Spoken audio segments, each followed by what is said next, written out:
For everyone who calls on the name of the Lord will be saved. Now watch this, watch this. I'm telling you right now, you can't ask for forgiveness and get it. You can't beg for it. You can't borrow for it. You can't plead for it enough.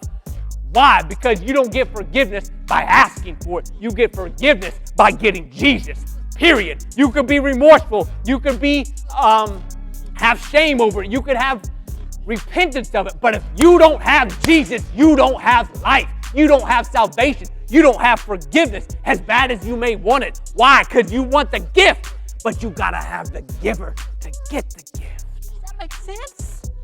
Like, this is where we get it messed up. You can't say I'm sorry and be right with God. You gotta have his son. Why? Because his son spilled the blood that it takes to redeem. Ain't no other way about it. Blood is needed, and Jesus shed it. So saying I'm sorry ain't gonna cut it with this life. Being remorseful over what you've done, what you're doing, or what you're gonna do ain't enough.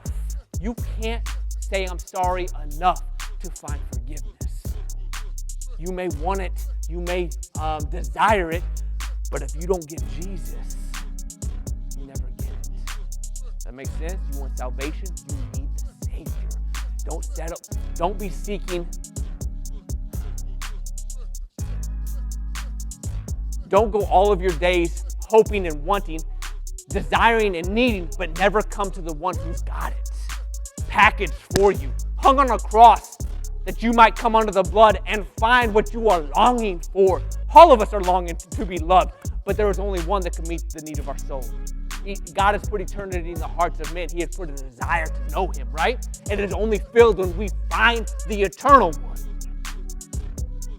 Yet we go and try filling it with drug and drink, smoke, and everything else. But it doesn't fit. Why? Because you're looking for a gift to meet your need when only the giver can. He is the one meant to take his rightful place. And we are meant to keep him in such place, highly exalted, above all others, like he's supposed to be. Why? Because he did what no other could do. Jesus came and did what only he could do. Why? Because he was blameless and sinless. He was the lamb without defect. He was the only one that could be presented as a sacrifice on our behalf. Don't you understand? He was the eternal one that came and died a sinner's death that we might rise to live as sons of the Most High, fully redeemed, fully forgiven, fully justified, fully sanctified by the blood that he shed. Those are all gifts given because we believe in the giver of them. His name is Jesus. And it took his blood to bring these gifts into our presence. But it's only through his presence that we get it. Does this make sense? Let me show you Jesus.